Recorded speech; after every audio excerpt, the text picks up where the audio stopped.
Hi friends, welcome back to my channel. இன்றைக்கி ஒரு 7 points எடுத்துகிட்டு வந்திருக்கேன். காலையில் இதை பார்க்கும்போது எனக்கு ரொம்பவே பிடிச்சிருந்துச்சி. அதை உங்கள்கிட்ட நான் ஷேர் பண்ணலாம் அப்படின்னு சொல்லிட்டு கொண்டு வந்திருக்கேன். சரி வாங்க, ஃபஸ்ட் பாயிண்ட் என்னென்னு பார்க்கலாம். உங்கள் கடந்த காலத்தை ஏற்றுக்கொண்டு அதனுடன் சாதகமாக செல்லுங்கள், நிகழ்காலம் நிம்மதியாக நகரும். அது என்னமோ உண்மைதாங்க. பாஸ்ட் லைஃப்பை நம்ம அப்செட் பண்ணிட்டு நம்மளுடைய ஃப்யூச்சரை நம்ம நிம்மதியாக போய்கிட்டே இருக்கலாம்.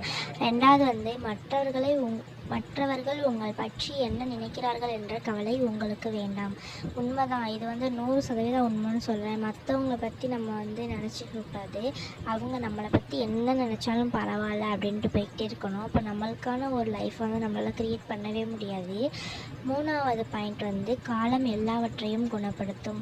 இது என்னமோ உண்மைதாங்க. நம்ம மனசுக்குள்ளே எவ்வளோ மன வருத்தம், வேதனை எது இருந்தாலுமே நம்மளோட காலப்போக்கில் நம்மளுக்கு அதுக்கான ஒரு சொல்யூஷன் கிடைக்கும்.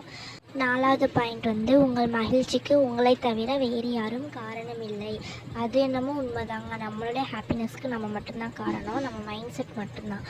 அஞ்சாவது, உங்கள் வாழ்க்கையை மற்றவர்களுடன் ஒப்பிடாதீர்கள். அவர்களின் பயணம் என்னவென்று உங்களுக்கு தெரியாது. நிஜமாகவே இது ரொம்பவே உண்மையான ஒரு விஷயந்தான்.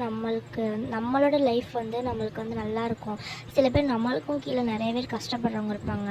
ஸோ நம்ம இதுக்கு நம்மளுக்கு மேலே உள்ளவங்களை பார்த்து நம்ம எதுக்கு கஷ்டப்படணும், அவங்களுக்கு அப்படி இருக்குது, நம்ம ஏன் இப்படி இருக்கோம் அப்படின்னு நினைக்காம, நம்மளுக்கு கீழே நிறைய பேர் கஷ்டப்படுறாங்க, அவங்களுக்கு நம்ம பரவாயில்ல, கடவுள் நம்மளுக்கு இந்த ஒரு வாழ்க்கையை கொடுத்துருக்காங்கன்னு நம்ம ரொம்பவே சந்தோஷமாக இருக்கணுங்க. இந்த லைஃப்பை நம்ம ஏற்றுக்கிட்டு இருக்கணும். அடுத்தவங்களோட கம்பேர் பண்ணாதீங்க. நம்மளோட நிம்மதி போயிடும், நம்ம லைஃபு போயிடும்.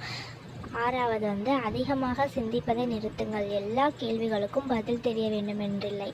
இது ரொம்பவே உண்மைதான். நம்ம ரொம்ப யோசிக்கனால நம்மளோட ஸ்ட்ரெஸ் தான் ரொம்ப ஆகுமே தவிர மற்றபடி நம்மளுக்கு ஒன்றுமே ஆகாது. நம்மளுக்கு ஹெல்த் இஷ்யூஸ் நிறையா வரும். அதனால ரொம்ப யோசிக்காதீங்க. முடிஞ்ச வரைக்கும் நம்ம மைண்டை வேறு ஏதாவது ட்ராயிங் இந்த மாதிரி ஏதாவது ஒன்றில் நம்ம மைண்டை செலுத்தணும். ஏழாவது சிரித்து புன்னகையுங்கள், வாழ்க்கை ரசித்து. இது உண்மைதான். நம்மளோட லைஃப்பை நம்ம போகிற போக்கில் நம்மளை அப்படியே ரசிச்சுக்கிட்டே போயிடணும்.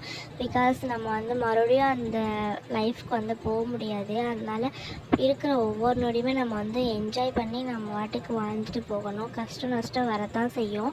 அதுக்காக ஒரே சோகத்திலே இருக்கணும்னு இல்லை, நம்மளும் சந்தோஷமாக நல்லபடியாக இருக்கலாம்.